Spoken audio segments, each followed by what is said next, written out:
सावित्री और सत्यवान की कथा हिंदू धर्म में सबसे प्रसिद्ध और प्रतिव्रता कथाओं में एक से एक है। इसमें सावित्री की अटूट श्रद्धा और प्रेम और बुद्धि के कारण उसके पति सत्यवान को पुनः जीवन मिला।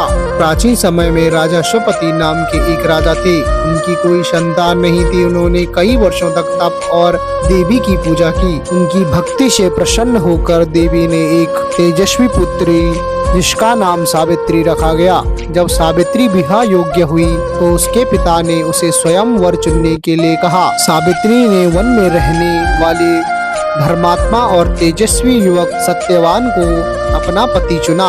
दरबार में उपस्थित नारद जी ने कहा, सत्यवान अत्यंत गुणी और उसकी आयु केवल 1 वर्ष शेष है। यह सुनकर राजा अश्वपति चिंतित हो गए और सावित्री से दूसरा वर चुनने को कहा, पर सावित्री अडिंग रही। मैंने जिसे एक बार पति मान लिया वही मेरे जीवन भर पति रहेंगे।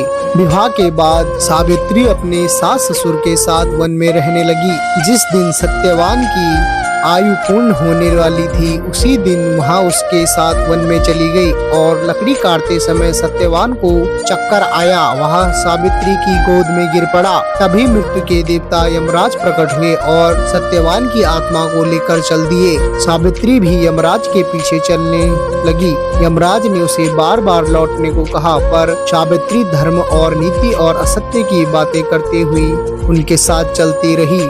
उसकी निष्ठा से प्रसन्न होकर यमराज ने उसे वर देने शुरू किए। सावित्री ने अपने परिवार के लिए वर मांगना शुरू किया।